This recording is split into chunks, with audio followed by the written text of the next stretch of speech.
Hi friends, నేను నా స్టైల్లో తాజా అయిన నెయ్యి ఎలా తయారు చేశానో ఈ వీడియోలో చూపిస్తున్నానండి. ఎక్కడ వీడియో స్కిప్ చేయకుండా పూర్తిగా చూడండి, అప్పుడు మీకు అర్థమవుతుంది.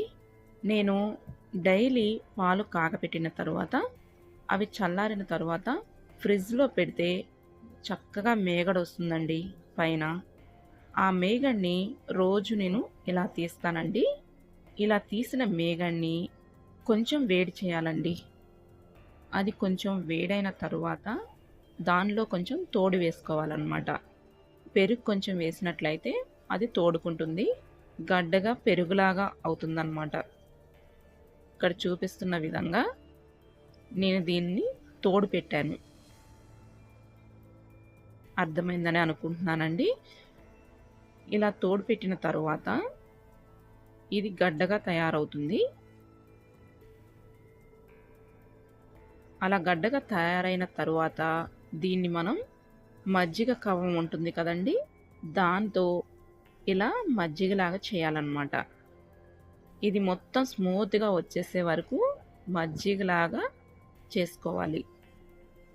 ఇక్కడ చూపిస్తున్న విధంగా ఇలా చేయాలండి. వెన్న మొత్తం పైకి వస్తుందండి. ఆ వెన్న ముద్దని ఇలా వెన్న మొత్తం తీసేసేయాలండి. ఇక్కడ చూపిస్తున్న విధంగా ఆ వెన్న మొత్తం ఇలా ముద్దలాగా తీసి ఒక కళాయిలో వేసుకోవాలి. మనం ఎందులో అయితే కాగబెట్టుకుంటామో దానిలో వేసుకోవాలన్నమాట. ఇంకా ఇలా తీసిన వెన్నని రెడ్ కలర్ వచ్చే వరకు బాగా మరగనివ్వాలండి. ఎంత ఎక్కువ కాస్తే నెయ్యి అంత రుచి ఉంటుంది. మనకి వాసన అర్థమైపోతుందండి నెయ్యి కాగిందా లేదా అనేది. రెడ్ కలర్ వచ్చే వరకు కాగనివ్వాలండి. నెయ్యి కాగిన తరువాత మనం నెయ్యిని వడబోసుకోవాలండి. ఏ డబ్బాలో అయితే మనం స్టోర్ చేసుకుంటామో ఆ డబ్బాలో వడబోసుకోవాలి. నలకలు ఏమైనా ఉన్నా పోతాయండి. అందుకని వడపోసుకొని స్టోర్ చేసుకుంటే మనకి ఎన్ని డేస్ కావాలంటే అన్ని డేస్ ఉంటుందండి నెయ్యి పాడవకుండా. చూడండి ఎంత బాగా ఉందో.